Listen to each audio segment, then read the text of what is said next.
हाँ जी, welcome back, let's proceed further. Kajal ने पूछा कि सर हमेशा जो टी है क्या वो हमेशा 3 होगा, क्या हमेशा क्यूबिक रूट लेना होगा? बिल्कुल ऐसा नहीं है काजल भैया। टी क्या है? टीएथ रूट।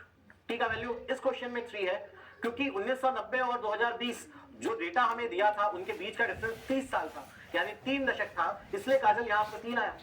कल को मान लो काजल यहाँ पे 1970 और 2020 का डेटा दिया होता, 1970 का डेटा और 2020 का डेटा दिया होता, तो टी का वैल्यू कितना होता काजल? ठीक है, सिर्फ काजल आंसर करेंगे, बाकी लोग वेट करिए काजल के आंसर का। नाउ लेट्स प्रोसीड फर्दर, गाड़ी बढ़ाई जाए आगे। अब बात करेंगे हम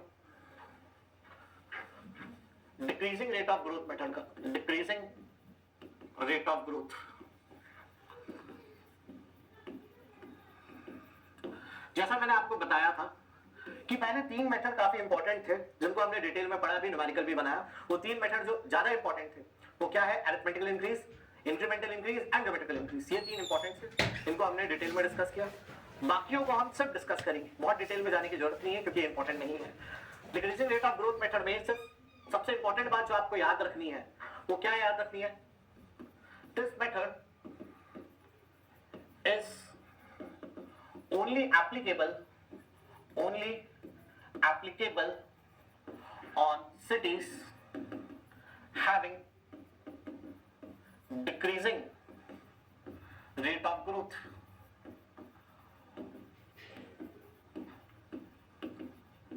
भाई ये मेथड सिर्फ उन्हीं पे आप लगा सकते हैं जिसका rate of growth decreasing trend का हो, जिसका रेट ऑफ ग्रोथ कैसा हो? डिक्रीजिंग ट्रेंड का हो, जिसका रेट ऑफ ग्रोथ, जिसका population versus time decreasing trend दिखा रहा हो, डिक्रीजिंग ट्रेंड दिखा रहा हो, सिर्फ उसी पे ये मेथड लागू है। हर सिटी पे आप ये मेथड को नहीं लगा सकते। ठीक है, सबसे इंपॉर्टेंट बात जो आपको याद रखनी है कि decreasing rate of growth method उन्हीं सिटी पे लग सकता है जिसका rate of growth continuously decreasing हो, एक भी इंक्रीजिंग नहीं होना चाहिए, थ्रू आउट डिक्रीजिंग हो, उसी पे ये लग सकता है। मतलब यार नई सिटीज जो यंग सिटीज होती है उनमें तो प्रॉपर्टी का रेट कम होता है। कोई सिटी नहीं बनी है, अज्यूम करिए कोई नई सिटी है, प्रॉपर्टी का रेट ज्यादा होगा कि कम होगा? कम होगा। लोग स्पीड में पलायन कर रहे होंगे, प्रवास कर रहे होंगे, माइग्रेट कर रहे होंगे, तो ट्रेंड ऑफ ग्रोथ तो इंक्रीजिंग होगा। यंग सिटी का ट्रेंड ऑफ ग्रोथ इंक्रीजिंग होता है। क्यों? कॉस्ट ऑफ लैंड कम होता है, एम्प्लॉयमेंट ज्यादा होता है, बिजनेस अपॉर्चुनिटीज ज्यादा होती है ना? कॉम्पिटिशन नहीं होता क्योंकि कम लोग रहते हैं, कम कॉम्पिटिशन रहता है, सबके लिए कुछ ना कुछ करने के लिए अपॉर्चुनिटी होती है। तो यंग सिटी में ट्रेंड ऑफ ग्रोथ इंक्रीजिंग होता है। परंतु जब सिटी ओल्ड होने लगती है, जब सिटी ओल्ड होने लगती है तो उसका ट्रेंड ऑफ ग्रोथ डिक्रीजिंग होने लगता है। क्लियर है मेरा बात? तो ये ओल्ड सिटीज पे आप इनको यूज कर सकते हैं, ओल्ड सिटीज पे आप इनको यूज कर सकते हैं। अभी तुम लोग क्वेश्चन पूछोगे सर अरिथमेटिक को यहाँ कहां यूज करेंगे, इंक्रीमेंटल को कहां यूज करेंगे, ज्योमेट्रिक, सब्र करो आगे सब पता चलेगा, है ना? अभी मत पूछना, आगे अपने आप पता चल जाएगा, पूछने की जरूरत नहीं पड़ेगी। ठीक है, वापस आएंगे अपन अरिथमेटिकल, इंक्रीमेंटल, ज्योमेट्रिकल पर एक ग्राफ के साथ, तो अभी सब्र करना है। चलिए, अब decreasing rate of growth method का भी जो एक्सप्रेशन है याद रखने की कोई जरूरत नहीं, सिर्फ मैं लिख दे रहा हूं, वो ज्योमेट्रिकल इंक्रीज जैसा ही है, P0 1 plus R/100 raise to n। बस यहां पर ये ज्योमेट्रिकल इंक्रीज का फॉर्मूला हो गया। ये फॉर्मूला किसका है? ज्योमेट्रिकल इंक्रीज का है। डिक्रीजिंग रेट ऑफ ग्रोथ में इसी फॉर्मूले में एक माइनस R डैश और आ जाता है। क्या आ जाता है? R डैश और आ जाता है, माइनस R डैश। ठीक है, R डैश क्या है? R डैश है decrease in percentage R। Percentage R में जो डिक्रीज हो रहा है वो एक और आ जाता है। ये उसी आप सिटी पे लगा सकते हो जिसका ट्रेंड ऑफ ग्रोथ क्या हो? डिक्रीजिंग हो। क्लियर है मेरी बात? नोट कर लीजिए इसको भी, कोई काम की नहीं है। काम की चीज बस इतनी है कि ओल्ड सिटीज जिनका rate of growth continuously decreasing ही जा रहा है उसी पे आप ये लगा सकते हैं।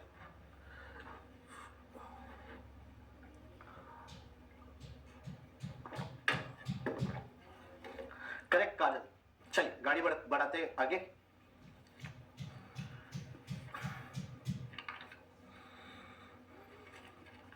संदीप ने पूछा सर ग्रोथ रेट डिक्रीज कैसे होगा?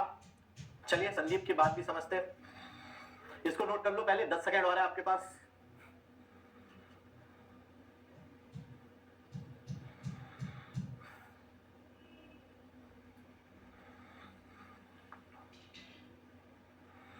चलिए देखिएगा कि ट्रेंड ऑफ ग्रोथ डिक्रीज कैसे हो सकता है। ये वाला क्वेश्चन याद है संदीप? इसमें ट्रेंड ऑफ ग्रोथ इंक्रीजिंग था, पहली बार 4% था, फिर 5.77, फिर 9.09, फिर 11.67। इस शहर के लिए जिसका डेटा ये है, डिक्रीजिंग मेथड लगा ही नहीं सकते। क्यों? क्योंकि इसका trend of growth continuously increasing है। डिक्रीजिंग रेट ऑफ ग्रोथ किस पे लगा सकते हैं? मान लो संदीप, ये डेटा को कुछ और होता, ये डेटा कुछ और होता है ना, ये अलग आया होता, ये डेटा कुछ ऐसा आ रहा होता, मान लो ये डेटा कुछ ऐसा आ रहा होता,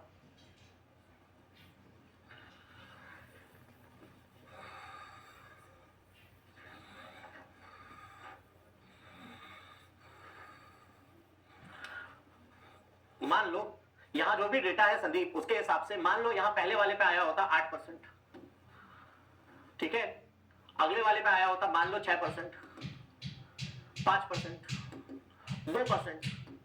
ये है decreasing rate of growth. Okay Sandeep, इसी क्वेश्चन पे जिसमें फाइनली आप घटता हुआ मिले, उसी पे आप डिक्रीजिंग रेट ऑफ ग्रोथ लगा सकते हो। आर डैश कैसे निकालोगे? आर डैश निकालोगे 6 माइनस 8 कितना? -2, या 8 माइनस 6, 8 माइनस 6 2, 6 माइनस 5 1, 5 माइनस 2 3। यहां से आर मिल जाएगा, इससे आर डैश मिल जाएगा। क्लियर है मेरा बात? ठीक है, कोई काम का नहीं, ये अभी आपके कोई काम का नहीं है। आपको डिक्रीजिंग रेट ऑफ ग्रोथ में संदीप मेरे दोस्त एक ही बात याद रखनी है कि उस सिटी पे लगता है जिसका ट्रेंड ऑफ ग्रोथ डिक्रीजिंग होता है, उस सिटीज पे लगता है, उसके अलावा कोई काम का नहीं है। क्लियर है दोस्त? चलिए लेट्स प्रोसीड फर्दर। ठीक है, now let's discuss graphical method. इसको लिख लिया सबने?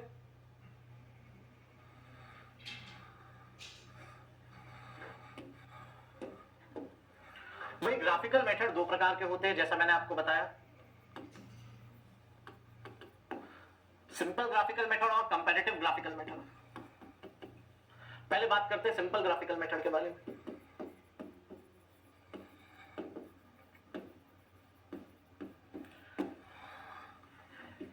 इन दिस मेथड पैरेलल में लिखिएगा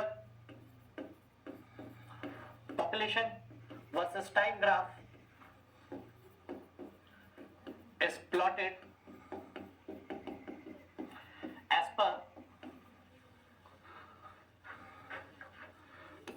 previous census data. The curve is extended beyond freehand in similar pattern,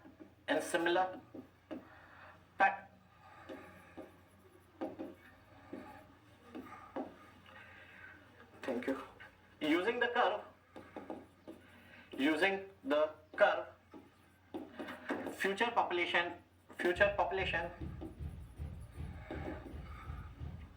can be predicted.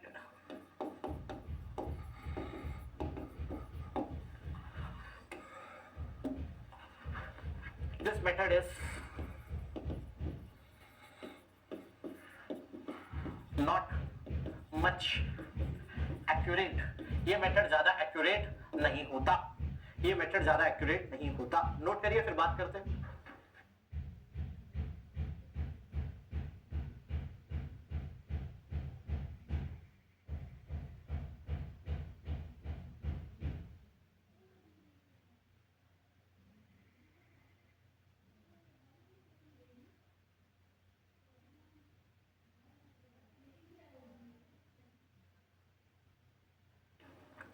हाँ प्रिंस, पी नॉट को ब्रैकेट में ले लिया था ना, पी नॉट को ब्रैकेट में तो लिया था।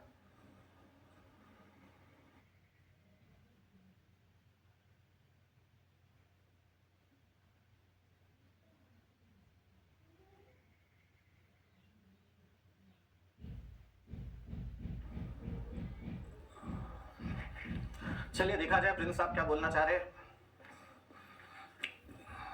पी नॉट तो लिया, ब्रैकेट में लिया, दोनों में मल्टीप्लाई होगा। इसको नोट किया आप लोगों ने? चलिए इसको समझने का प्रयास करते हैं। ये मेथड क्या है? ये मेथड छठवीं कक्षा में जब, या पांचवी कक्षा में आप सीख चुके हो ये मेथड। जब पहली बार आपके हाथ में ग्राफ शीट मिली थी ना, तब आपने ये मेथड सीख लिया था, उससे ज्यादा कुछ नहीं है। क्या करना है भाई, आप एक शहर के कनिष्ठ अभियंता हो, जूनियर इंजीनियर हो, ठीक है, आप एक शहर के कनिष्ठ अभियंता हो, आपको बोला गया कि भाई इस शहर का आप आगे का अनुमान लगाइए पॉपुलेशन कितना होगा, तो आप क्या करोगे, प्रीवियस सेंसस डेटा को उठाओगे। प्रीवियस सेंसस यानी जनगणना, पूर्व में कोई जनगणना का डेटा आप उठाएंगे। ठीक है भाई, तो पूर्व में जो भी जनगणना हुई है उसका डेटा आपने उठाया,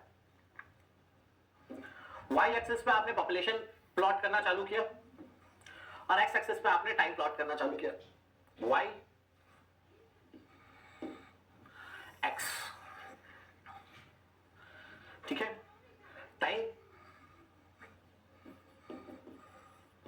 पॉपुलेशन, है ना। आपके पास पिछली जनगणना का डेटा अवेलेबल था, सन 1980,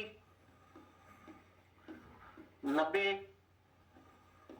2000, 2010, 2020, यहां तक का डेटा, यहां तक की जनसंख्या आपके पास प्राप्त थी, जिसके बेसिस में आपने यहां तक का पॉपुलेशन का बना दिया, ग्राफ बना दिया। ठीक है, यहां तक का डेटा आपके पास अवेलेबल था कि भाई सन 1980 में इतनी जनसंख्या थी, 1990 में जनसंख्या कुछ इतनी थी, 2000 में जनसंख्या कुछ इतनी थी, 2010 में जनसंख्या कुछ,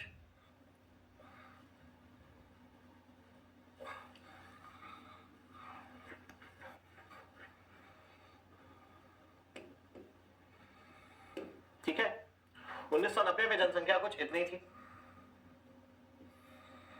2000 में जनसंख्या कुछ इतनी थी, 2010 में जनसंख्या कुछ इतनी थी,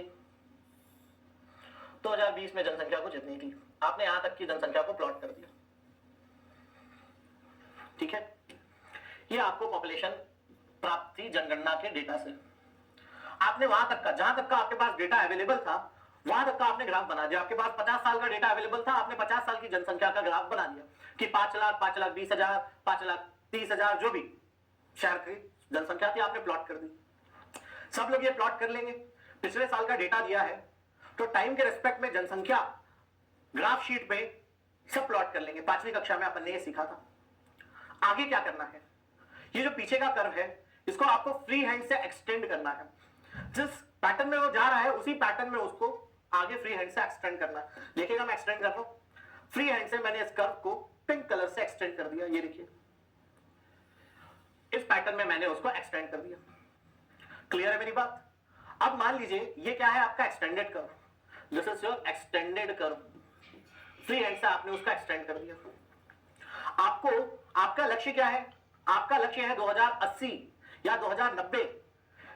यहां 30 होगा, 40, 50, 60, 70, 80, 90, 90 की जनसंख्या निकालनी है आपको, 2090 की पॉपुलेशन निकालनी है आपको। क्या करेंगे? 2090 की जनसंख्या निकालनी है तो वापस वही काम करेंगे। 2090 एक्स एक्सिस से ऑर्डिनेट भेजा कर्व की तरफ, वो टकराया कर्व पे, यहां से अगला ऑर्डिनेट भेजा हमने वाई एक्सिस की तरफ, पॉपुलेशन एक्सिस की तरफ। यहां पे हमें 2090 की जनसंख्या प्राप्त हो जाएगी। ये आपको 2090 की जनसंख्या प्राप्त होगी। ये पॉपुलेशन आपको पता थी, आपने प्लॉट कर दिया था, है ना। 5 लाख, 5 लाख 10 हजार, 5 लाख 15 हजार, ऐसा आपने प्लॉट कर दिया था।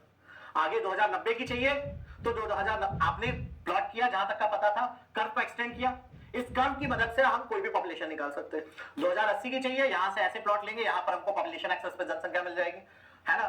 2120 की चाहिए, यहां से ऐसे लेंगे, वाई एक्सेस पे पॉपुलेशन प्राप्त हो जाएगी। छठवीं कक्षा, पांचवी कक्षा का काम कर रहे हैं अपन, नोट करिए। कर दो प्रिंस, इतना नोट कर लीजिए पहले।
आई होप काफी सिंपल मेथड था। गाड़ी बढ़ाते हैं आगे, अब कंपैरेटिव ग्राफिकल मेथड देखते हैं। कंपैरेटिव ग्राफिकल मेथड भी काफी सिमिलर होता है सिंपल ग्राफिकल मेथड के।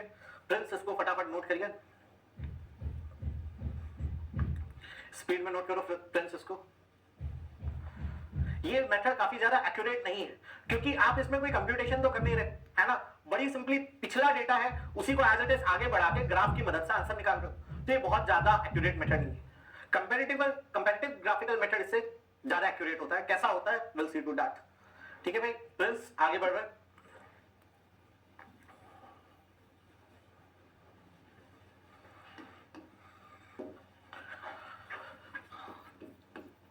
Comparative graphical method,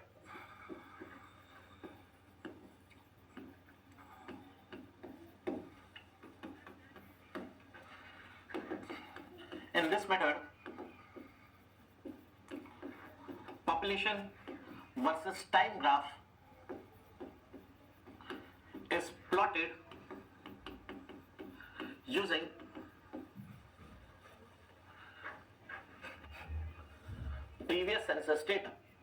previous census data. The curve so obtained is compared with multiple cities of the country showing similar trend of growth.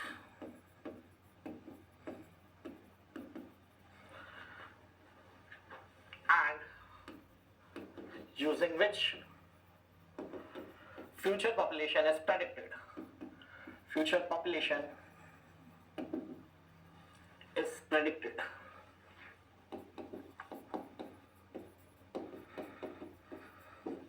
Note करिए फिर समझते। बिल्कुल chance भी नहीं एंड होने का, अभी तो प्रॉपर क्वालिटी तो चालू भी नहीं हुआ। हाँ, क्वांटिटी खत्म हो जाएगा, क्वालिटी चालू हो जाएगा। चैप्टर 1 कोशिश होगी कल खत्म करने की, जरूरी नहीं है चैप्टर 1 कल भी खत्म हो।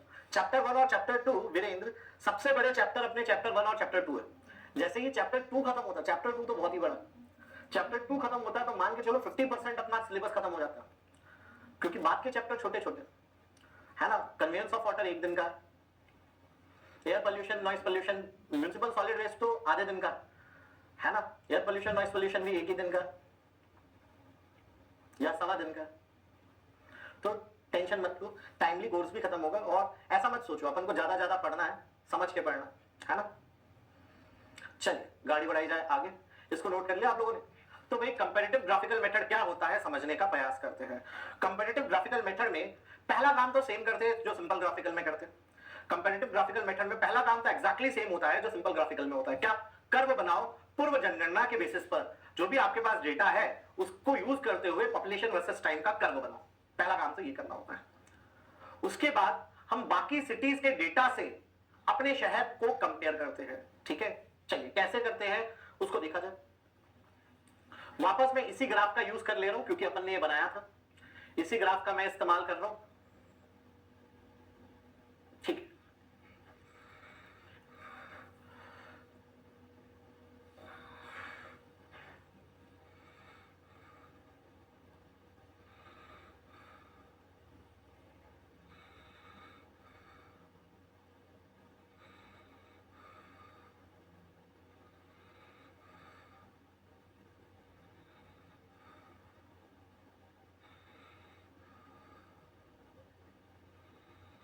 चलिए देखिएगा, ये आपने नोट कर लिया क्या? पहले इसको नोट कर लीजिए, इसको मेरे को फिर गायब करना पड़ेगा, नीचे शिफ्ट नहीं हो रहा है। इसको नोट किया आप लोगों ने? हम बाकी भारत में बाकी जो सिटीज है उनकी मदद को यूज करते हुए अपनी प्रेजेंट सिटी का पॉपुलेशन को फोरकास्ट करते हैं। कैसे करते हैं अपन देखेंगे, पहले मुझे ये गायब करने दो। चलिए इसको गायब कर रहा हूं।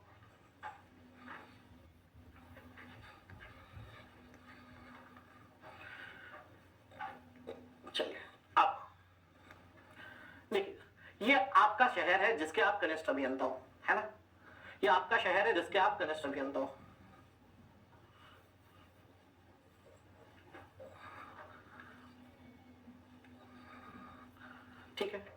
आपने क्या किया, आपके शहर का नाम है मान लो दोस्तों एक्स, आपके शहर का नाम क्या है एक्स, आप एक्स शहर के कनिष्ठ अभियंता हो, आपको आपके शहर की फ्यूचर की पॉपुलेशन का अनुमान लगाना है।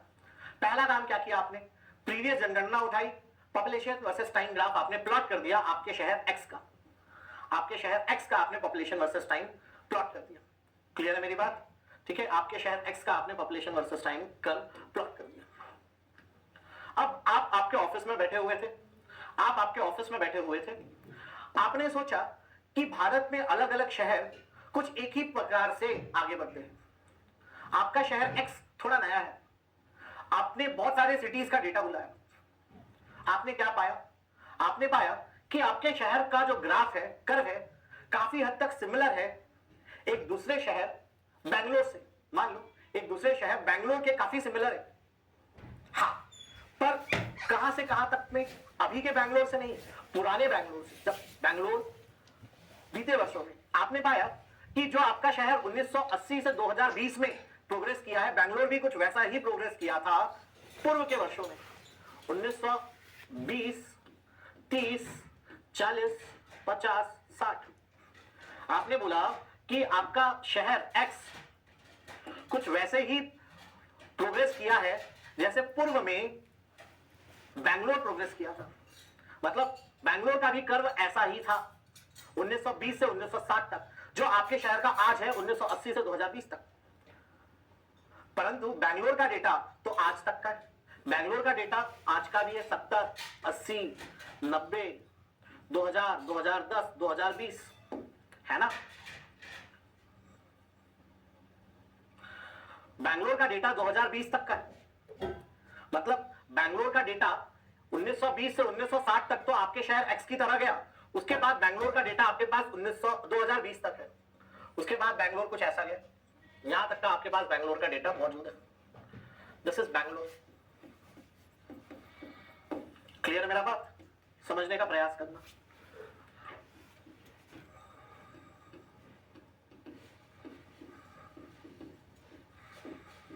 तो मेरा आपसे सवाल है, ये आपका शहर एक्स है, मेरा आपसे सवाल है कि आपके शहर की जनसंख्या 2070 में कितनी होगी? मेरा सवाल है, आप कनिष्ठ अभियंता हो शहर एक्स के, आपके शहर एक्स की जनसंख्या, कर्व को देखिए, आपके शहर एक्स की जनसंख्या 1970 में कितनी होगी, जो बेंगलोर की 2010 में थी, जो बेंगलोर की 2010 में थी। बड़े बात से सुनिएगा, क्या आप एक शहर के जूनियर इंजीनियर हो, आपने प्रीवियस डेटा के बेसिस पे अपने पॉपुलेशन वर्सेस टाइम के कर्व को बना लिया, आपने पाया आपका शहर 1980 से 2020 तक का जो ग्रोथ था वो काफी सिमिलर था एक दूसरे शहर बेंगलोर के 1920 से 1960 तक का, परंतु बेंगलोर का डेटा तो आज तक का है। तो आपके शहर की 1970 की पॉपुलेशन कितनी होगी, जो बेंगलोर की 2010 की पॉपुलेशन थी उसके आसपास होगी। क्लियर है मेरा बात? आप में से किसी ने पूछा कि सर आसपास होगी, पर सर ये भी एक्यूरेसी थोड़ी कम लग रही है सर, सिर्फ एक बेंगलोर से आप बता देंगे क्या यार? हाँ बेंगलोर, जबकि सर साउथ में, हमारा शहर एक्स नॉर्थ में है सर, मजा नहीं आ रहा। मैंने बोला कोई बात नहीं, बेंगलोर के बाद दूसरा एक और शहर उठा लो, आपके पास बहुत सारी सिटीज का डेटा था, आपने देखा कि एक दूसरा शहर हैदराबाद में भी ट्रेंड ऑफ ग्रोथ आपके शहर एक्स की तरह था, जो आपके शहर ने 1980 से 2020 के बीच ट्रेंड ऑफ ग्रोथ दिखाया है, हैदराबाद ने भी कुछ सिमिलर ट्रेंड ऑफ ग्रोथ दिखाया था, परंतु प्रीवियस भूतपूर्व में 1900 से लेके 1940 में, 1900 से लेके 1940 में हैदराबाद का ट्रेंड ऑफ ग्रोथ कुछ वैसा ही था जो आपके शहर का, जो आपके शहर का आज है, परंतु हैदराबाद का डेटा तो आगे तक का है, हैदराबाद का डेटा तो आगे तक का है दोस्तों, हैदराबाद का डेटा 2020 तक का है ना। ये हैदराबाद का डेटा, ये बैंगलोर का डेटा था,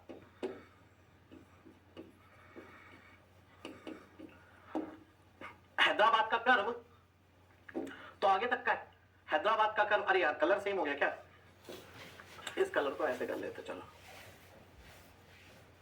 ठीक है। हैदराबाद का कर्व आगे तक का है, हैदराबाद का कर्व है यहां तक का, 2020 तक का, यहां तक का कर्व है हैदराबाद का।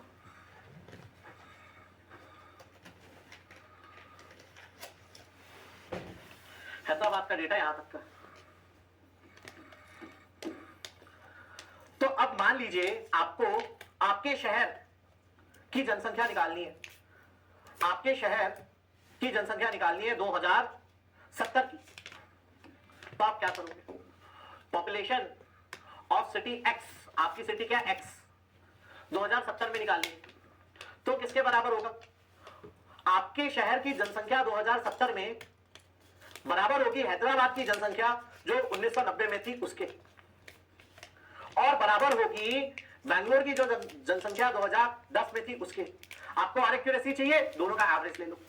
आपके शहर की 2070 की जनसंख्या बराबर होगी बेंगलोर में जो 2010 की जनसंख्या थी प्लस हैदराबाद में जो 1990 की जनसंख्या थी, दोनों के एवरेज के, दोनों के एवरेज के। मतलब दो सिटी का इस्तेमाल करके, दो सिटी का इस्तेमाल करके आपने आपके शहर की जनसंख्या का अनुमान लगाया, अनुमान लगाया। मान लीजिए आपको और एक्यूरेसी में जाना है, और शहर को ले लो भाई। जितने शहर को आप कंपेयर करते हुए अपना अनुमान लगाओगे उतना एक्यूरेट डेटा मिलेगा, उतना एक्यूरेट डेटा मिलेगा। मान लीजिए आपके पास जयपुर का भी डेटा था, जयपुर का भी डेटा था, जयपुर भी ओल्ड है आपके उससे, है ना। आपने पाया कि जयपुर का भी ट्रेंड ऑफ ग्रोथ कुछ इसी प्रकार है ना। जयपुर का ट्रेंड ऑफ ग्रोथ भी यहां से यहां तक कुछ उसी प्रकार जो आपके शहर ने 1980 से 2020 तक किया, जयपुर में भी कुछ वैसा ही चला, परंतु 1910 20 30 40 50 पे जो आपके शहर में 1980 से 2020 में पॉपुलेशन का कर्व था, जयपुर का 1910 से 1950 में था, परंतु जयपुर का डेटा तो आगे तक का है।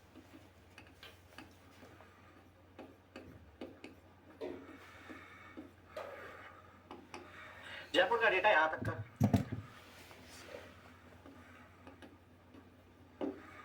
है ना। तो जयपुर का कर्व गया है कुछ ऐसा यहां तक, ये जयपुर का कर्व यहां तक है। अब मेरा आपसे सवाल है, फाइनल सवाल जो आप लोग बताओगे, हमें दोस्तों निकालनी है जनसंख्या अपने शहर एक्स की 2080 में, वो क्या होगी? अपने शहर की जनसंख्या 2080 में क्या होगी? टाइप करिए और भेजिए, तीनों शहरों को सम्मिलित कर कर बताइएगा।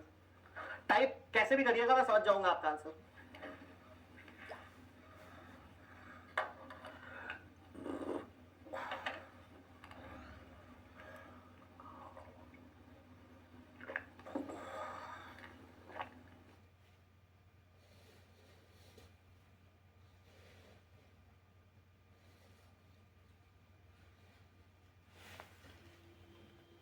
काम है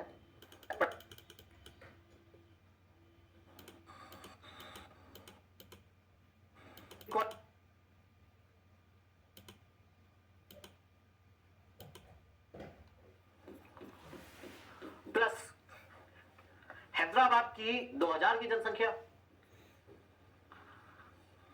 2000 की जनसंख्या, और तीसरा है जयपुर, जयपुर की सन 2010 की जनसंख्या, तीनों का एवरेज निकाल लेंगे।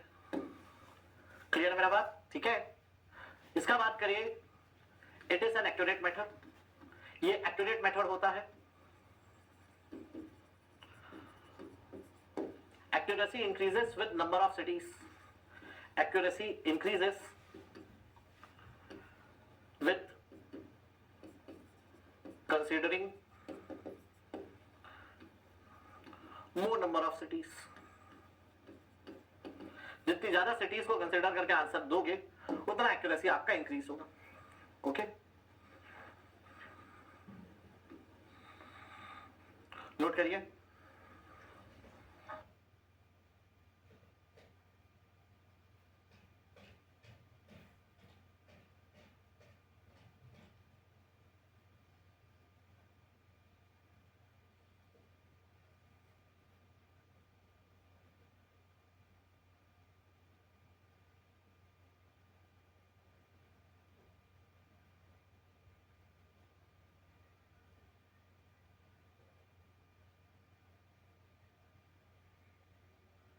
चलिए भाई आगे बढ़ू।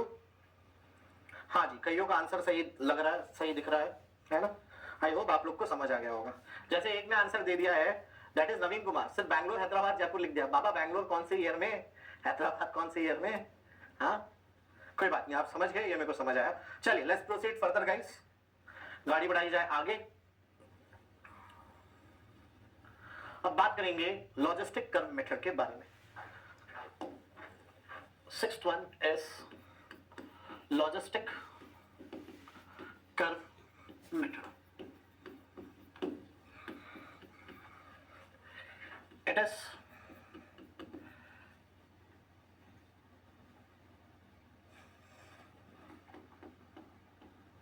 in this method population growth is predicted by assuming the growth curve similar to a logistic curve.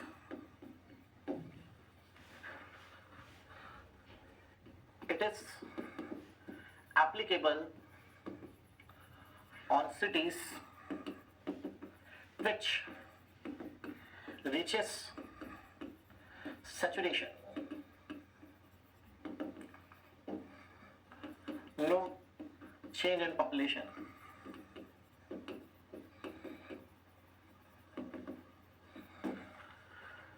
ठीक है भाई? Population after n decades is given by PS 1 plus m log inverse nt.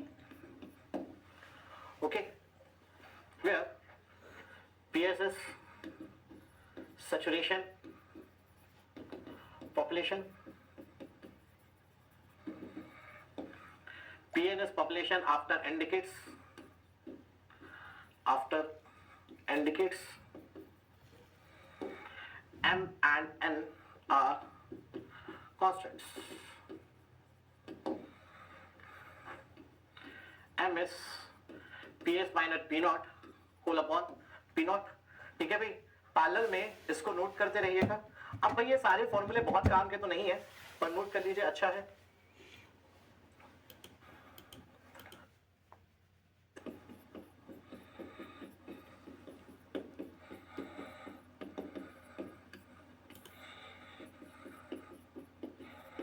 P naught P1 P2 minus P1 square P naught plus P2 whole upon P naught P2 minus P1 square.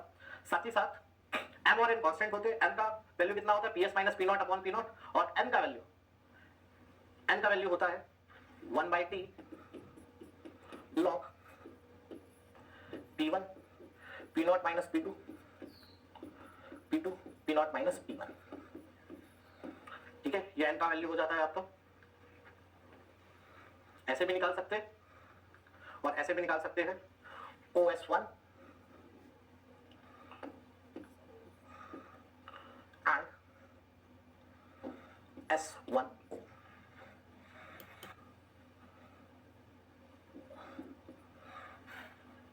P naught T is time difference between P naught P1 P2। Note करिए पहले, फिर मैं आपको समझाता हूं ये क्या है।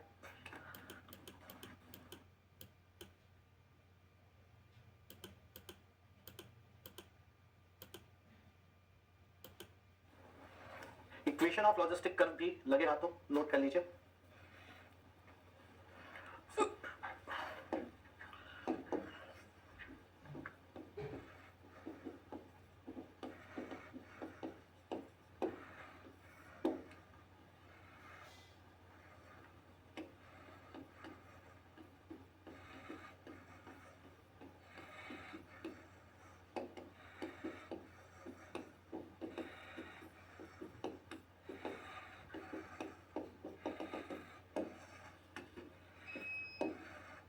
इसको भी नोट करिए।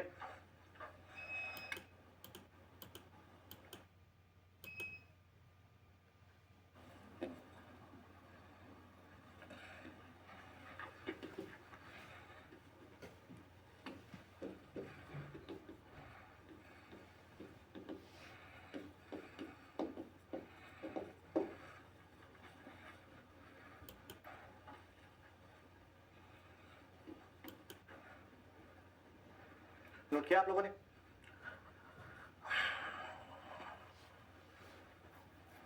स्टिक कर्व से आप कैसे आंसर निकालते हैं? तो एक बड़ी सिंपल सी बात है, समझने का कोशिश करिएगा।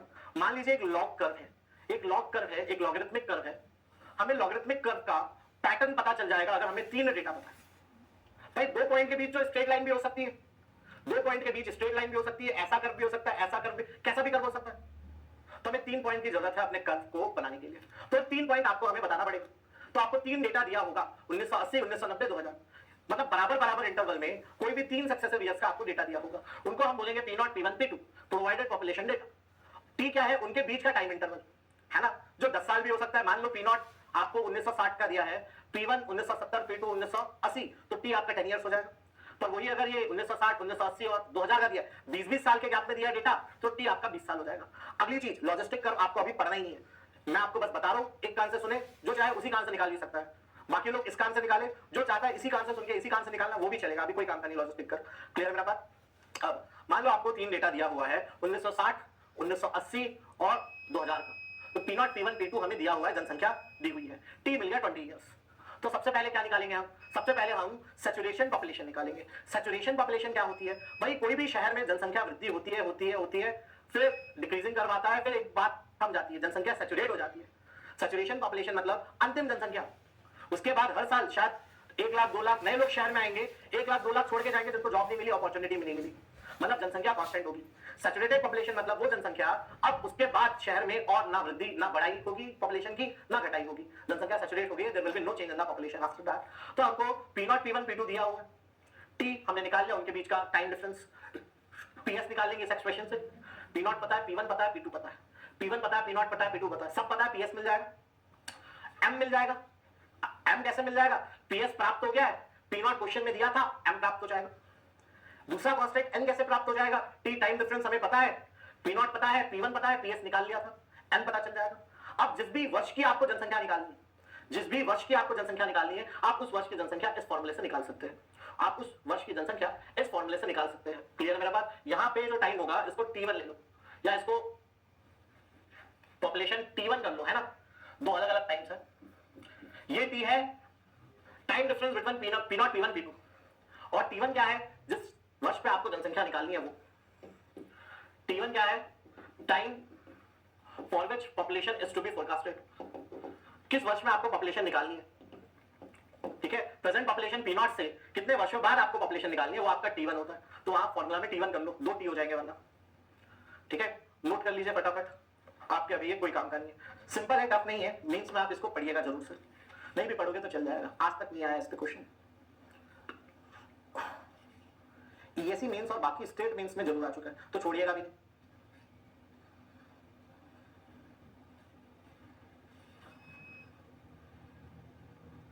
हाँ, आगे बढ़े। अब बात करेंगे मास्टर प्लान मेथड के बारे में। Now will discuss master plan method.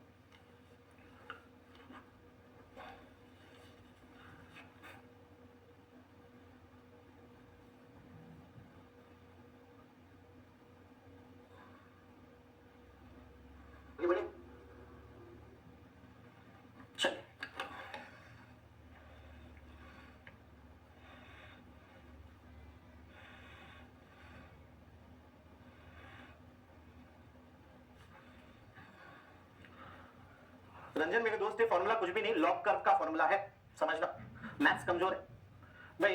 एक लॉग कर्व है, वाई एक्सिस और एक्स एक्सिस, फॉर्मूला समझने की कोशिश मत करो। वैसे एक लॉगरिथमिक कर्व है रंजन, ऐसा। इस कर्व पे आपको अगर 3 पॉइंट मिले हो, है ना, P0, P1, P2,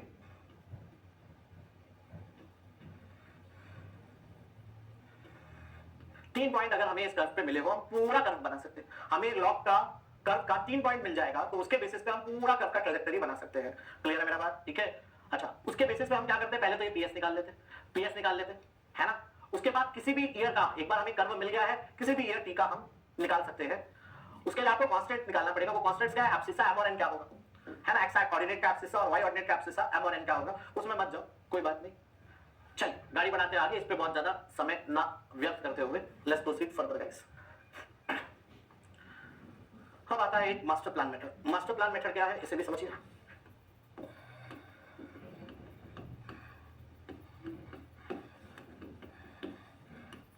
In this method, the city is developed in accordance with a well-planned master plan.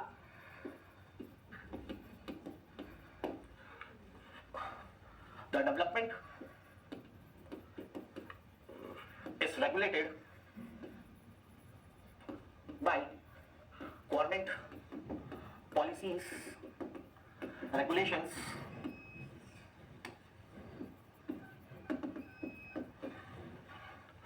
bylaws, which create number of zones and plots in successive years.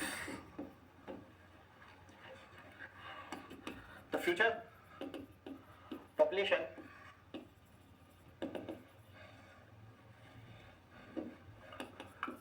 may be determined by number of plots generated. ठीक है, note करिए, समझते हैं इसको भी। अनुज कुमार, ये आप inquire कर लीजिए एक बार मैनेजमेंट से, मुझे आइडिया नहीं है दोस्त।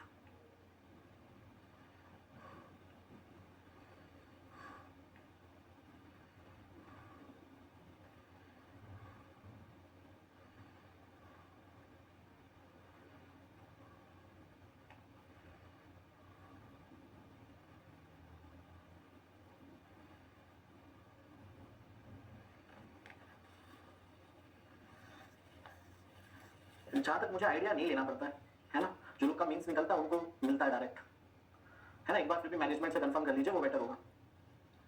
जिनका प्री निकलता है, जहां तक मुझे याद है, उनको मिलता है डायरेक्टली।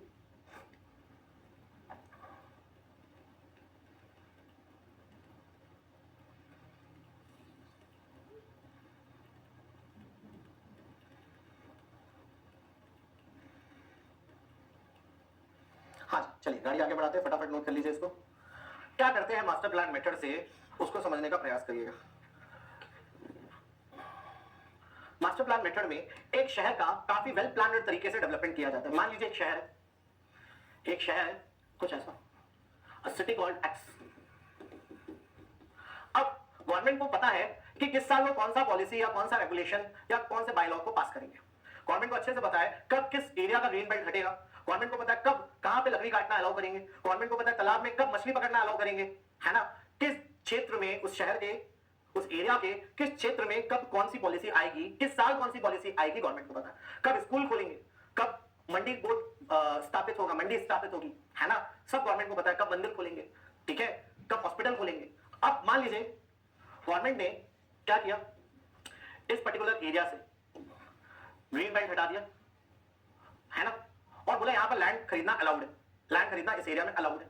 और गवर्नमेंट ने बोला कि भाई यहां पे जो तालाब था इसमें मछली पकड़ना अलाउड है ना, और बोला यहां पे लकड़ी काटना अलाउड है। तो गवर्नमेंट को पता है कि गवर्नमेंट के इस कृत्य से गवर्नमेंट जब ये करेगी तो यहां पर कितने प्लॉट क्रिएट होंगे, ये गवर्नमेंट को पता है। इस काम से यहां पर कितने प्लॉट क्रिएट होंगे गवर्नमेंट को अच्छे से पता है कि भाई यहां पे जब मैं ग्रीन बेल्ट से हटाएंगे, इस साल में मछली पकड़ना अलाउ करेंगे, लकड़ी काटना अलाउ करेंगे, तो तकरीबन यहाँ पे 50 फ्लैट क्रिएट होंगे, 50 प्लॉट क्रिएट होंगे, सॉरी, तकरीबन 50 प्लॉट क्रिएट होंगे, गवर्नमेंट को पता, ठीक है। फिर गवर्नमेंट धीरे से क्या करेगी, बोलेगी कि भाई यहाँ पे भी घर खरीदना अलाउड है, इस एरिया को भी ग्रीन बेल्ट से हटाया, है ना, इस एरिया को भी ग्रीन बेल्ट से हटाया, और बोला कि भाई यहाँ पर मंडी बोर्ड लगा है, यहाँ एक मंदिर बना दिया। तो गवर्नमेंट को पता है जब ये वाला रेगुलेशन आएगा, जिस भी साल आएगा, उस साल कितने प्लॉट्स क्रिएट होंगे गवर्नमेंट को पता है। तो यहां कितने प्लॉट क्रिएट होंगे गवर्नमेंट को पता है अच्छे से।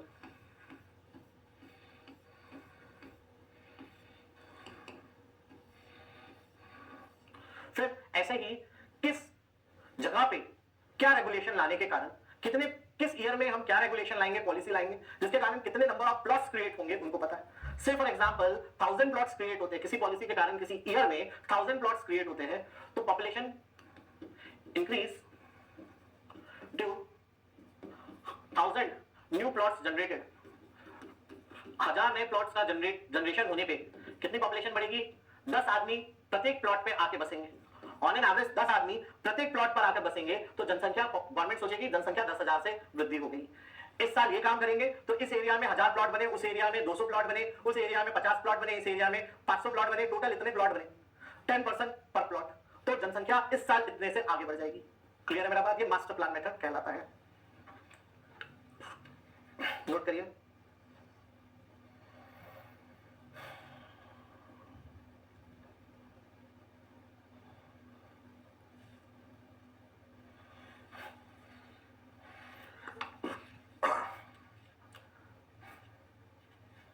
चलिए नोट कर लीजिए फटाफट।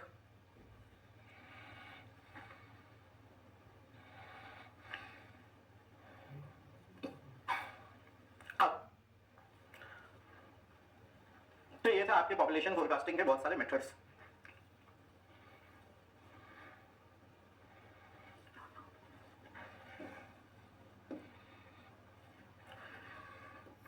आमतौर पे पॉपुलेशन का ग्रोथ कैसा होता है एक सिटी में, उसको जरा देखा जाए।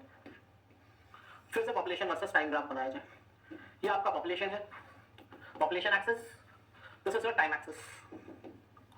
Population versus time, real time graph look something like this. एक real time population versus time graph कुछ इस प्रकार दिखता है दोस्तों।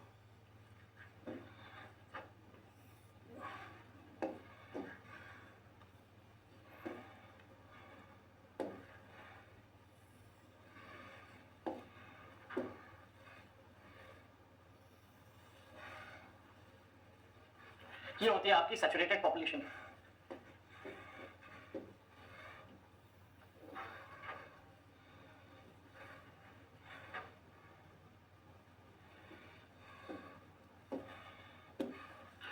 Saturated, suppose this is A, this is B, this is C, this is D and this is E. तो A B की बात करें, अगर हम ए बी का बात करें, we talk about AB. AB is showing increasing trend of growth. Increasing trend of growth. A से B में हम देखें तो ट्रेंड ऑफ ग्रोथ क्या है? इंक्रीजिंग है, ऊपर की तरफ जा रहा है। AB में ट्रेंड ऑफ ग्रोथ इंक्रीजिंग है, मतलब young and rapid growing city है। AB कैसी सिटी है? Young and rapid growing city है। इसके लिए कौन सा मेथड सबसे सुटेबल होगा? क्या लगता है young and rapid growing city के लिए कौन सा मेथड सबसे सुटेबल होगा? क्या लगता है? एबी के लिए geometrical increase method best suitable होगा। Geometrical increase method is best suitable. Clear है मेरा बात? बात करें बीसी, बीसी का बात करें, BC is city undergoing, BC का बात करें तो कांस्टेंट ग्रोथ दिखा रहा है, कांस्टेंट ग्रोथ दिखा रहा है, स्ट्रेट लाइन, स्ट्रेट लाइन दिखा रहा है। बीसी को बोलते क्या है? It is city undergoing inflection. BC is city undergoing inflection, city undergoing inflection. ठीक है भाई। बीसी की बात करें, बीसी में अरिथमेटिकल इंक्रीज बेस्ट सुटेबल होता है, is best suitable.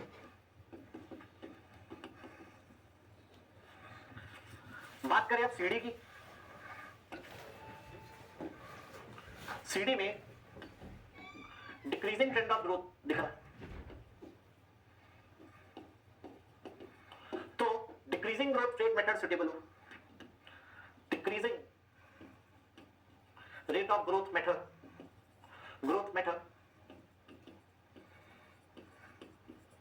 Is best suitable. इसको क्या बोलेंगे? Old city. बात करें डीई के बारे में,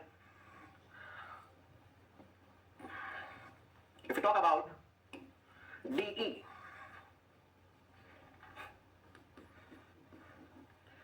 कांस्टेंट स्लो ग्रोथ,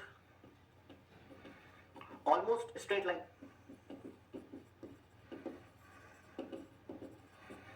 ये भी किसमें है? Old city, old, very old city, therefore arithmetical increase is best suitable, arithmetical increase is best suitable.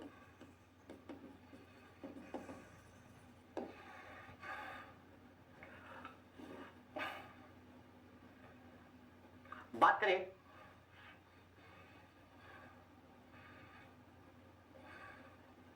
चलो पहले तो इतना लिखो फिर बात करते हैं, ठीक है? इतना नोट करिए, then will discuss.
Discuss further. Just hold on for a second. देखिए, सबका ध्यान मेरी तरफ हो। भाई, किसी भी शहर के साथ आमतौर पे ऐसा ही होता है।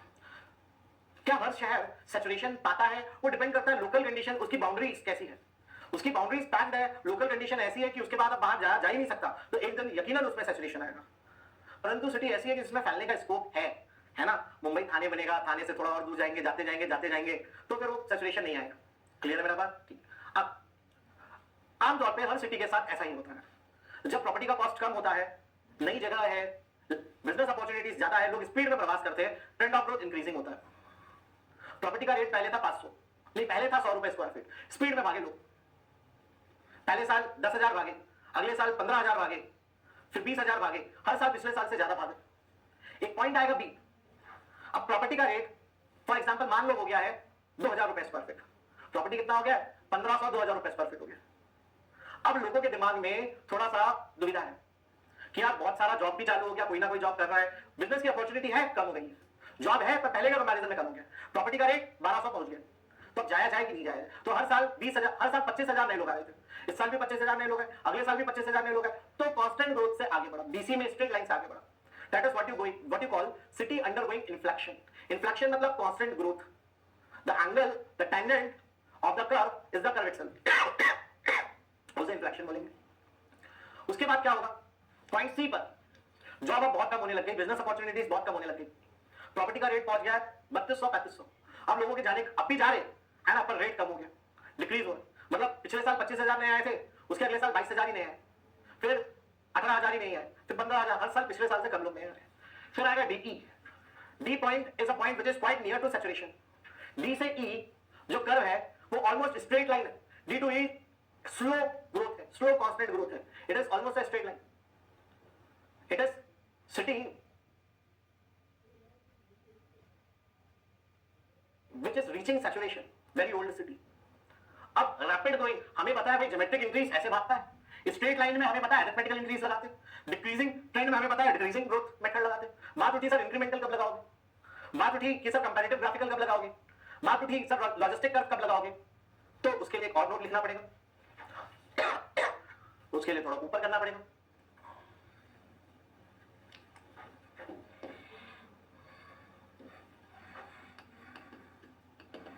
Incremental increase method,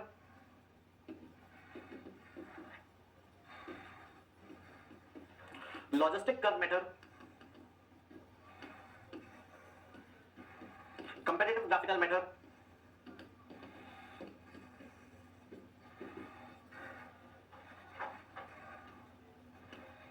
can be used from A to E। ये तीनों मेथड आप ए से ई के बीच तीनों को यूज कर सकते हैं। मतलब भाई इंक्रीमेंटल इंक्रीज तो ट्रेंड ऑफ ग्रोथ को देखते हुए अपनी चाल बदल लेता है, अरिथमेटिक का स्ट्रेट लाइन होता है, पर इंक्रीमेंटल ट्रेंड ऑफ ग्रोथ को देखकर ऐसे भी हो सकता है, ट्रेंड ऑफ ग्रोथ को देखकर ऐसे भी हो सकता है, तो वो पास्ट डेटा के बेसिस पे अपनी चाल बदल के ठीक कर लेगा और ए टू ई कहीं भी लग जाएगा। लॉजिस्टिक कर्व भी आप 2 पॉइंट दोगे, तीसरा पॉइंट जैसे ही आप दोगे ऑटोमेटिकली कर्व बन जाएगा, आप कहीं भी यूज कर सकते हैं, परंतु आमतौर पे लॉजिस्टिक कर्व को ओल्ड सिटीज के लिए यूज किया जाता है ना। यूज आप कहीं भी कर सकते हैं, एग्जाम के लिए ये सोचो कि logistic curve old city, very old city के लिए यूज करते हैं, कायदे से कहीं भी कर सकते हैं, है ना। अपना एग्जाम के कुछ लिमिटेशंस, खासकर जेईई एग्जाम के, है ना, 100 क्वेश्चन आएंगे, 15 पक्के गलत, उन 15 में भी कुछ ना कुछ गड़बड़ी समझ रहे ना, तो उससे अपन ना परेशान हो, ठीक है। तो और बात रही कंपैरेटिव ग्राफिकल भी सब में लग जाएगा ए टू ई के बीच में। चलिए नोट करिए इसको भी। प्रीवियस स्लाइड दिखाना है, आस्था रुक जाइए दिखाता हूं, ये नोट कर लो आखिरी लाइन, फिर प्रीवियस स्लाइड दिखाता हूं।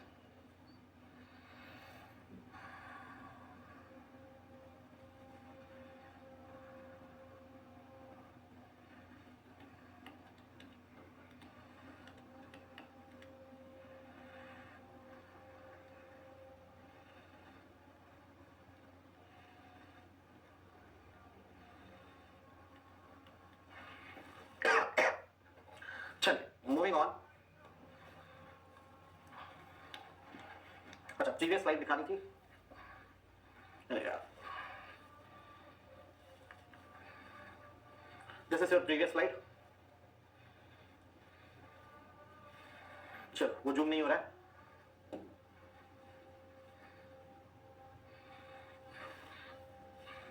हाँ जी नोट कर लीजिए। लेट्स प्रोसीड फर्दर, 10 सेकेंड और है आस्था, स्पीड में नोट करिए।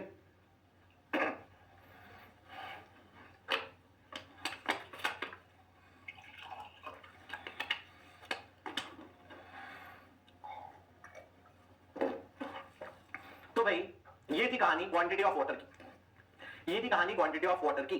अब मान लीजिए आपसे किसी ने पूछा कि भाई एक शहर है, आप जेईई हो, आपको बोला गया कि भाई एक शहर है, कितना क्वांटिटी का पानी लगेगा भाई बताओ, है ना।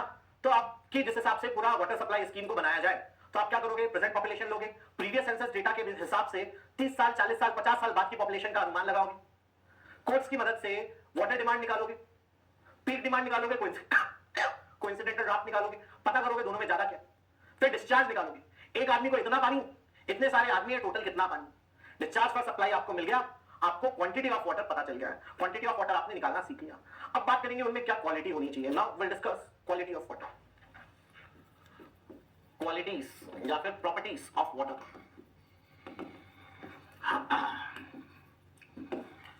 पानी में 3 प्रकार की प्रॉपर्टी होती है। फिजिकल प्रॉपर्टीज हमें पढ़नी है, केमिकल प्रॉपर्टीज पढ़नी है और बायोलॉजिकल प्रॉपर्टीज पढ़नी है।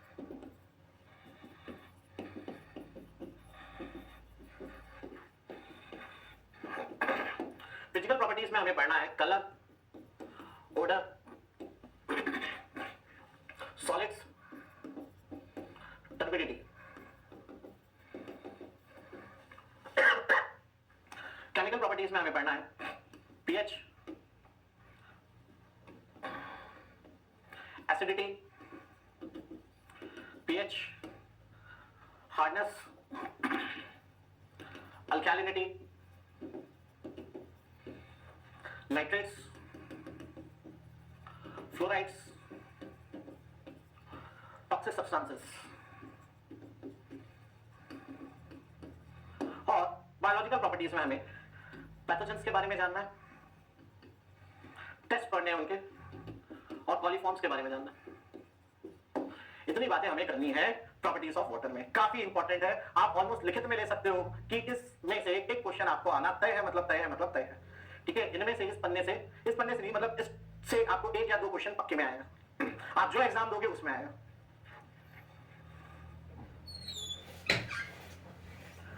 नहीं सब देखो, क्वेश्चन अगर गलत आएगा, आपने क्लेम किया और उन्होंने मान लिया हाँ भाई क्वेश्चन गलत है, क्लेम बहुत सारे करते नहीं, पर आपने क्लेम किया और उन्होंने मान लिया कि हाँ भाई क्वेश्चन गलत है वाकई में, तो नंबर सबको मिल जाएगा। क्लियर मेरे बात? ऐसा नहीं कि जिसने अटेम्प्ट किया या जिसने क्लेम किया सिर्फ उसको मिलेगा, ऐसा नहीं, सबको मिल जाएगा। चलिए अब हम चालू करेंगे फिजिकल प्रॉपर्टीज से। नोट कर लो इसको फटाफट।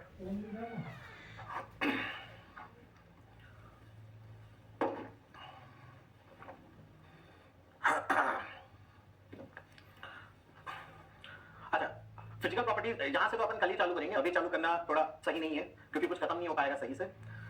बस मैं क्या चाहता हूं, आप क्या करके आइएगा, एक चीज मैं आपसे एकदम बेसिक पूछूंगा, है ना, 1-2 काम आप मैं चाहता हूं घर पे करिए। एक भाई ये सॉलिड्स जो है ना, अभी इसमें मत लिखिएगा, आप तो यहीं तक लिखिएगा, ये कल का है। टोटल सॉलिड्स कैसे निकालते हैं पानी में, है ना, डिसॉल्व्ड कैसे निकालते हैं, अनडिसॉल्व्ड कैसे निकालते हैं, ऑर्गेनिक इनऑर्गेनिक कैसे निकालते हैं, इनऑर्गेनिक सॉलिड्स। इसको पढ़ के आइएगा। क्यों मैं ऐसा क्यों बोल रहा हूं, क्योंकि ये पहले ही पढ़ चुके हो, है ना, 10वीं में, सॉरी 9th में पढ़े हो और 11th में पढ़े हो कि पानी के सैंपल में कितना सॉलिड है, पानी को उड़ाते हैं, सॉलिड मास मेजर कर, पानी को फिल्टर पेपर से पास करते हैं, बहुत सारी चीजें करते हैं जो आप कर चुके हो 9th में भी 11th में भी। हल्का सा जहन में याद रखिएगा, मैं आप लोगों से पूछूंगा। दूसरा एक काम, बेसिक केमिस्ट्री, एलिमेंट्स क्या होते हैं, कंपाउंड्स क्या होते हैं। भैया देखो, नौकरी तुमको चाहिए, थोड़ा काम तो तुमको भी करना पड़ेगा, ये थोड़ा करके आओगे तो ज्यादा अच्छा दिमाग में बैठेगा, नहीं करोगे तो भी मैं तो बताऊंगा ही बताऊंगा, उसकी आप टेंशन मत लीजिए कि नहीं होगा, तो करके आओगे तो थोड़ा और अच्छा होगा आपके लिए। तो कल से अपन यहाँ से चालू करेंगे प्रॉपर्टीज ऑफ वाटर में, है ना। चलिए आज इतना ही कर रहे हैं, अभी नया टॉपिक चालू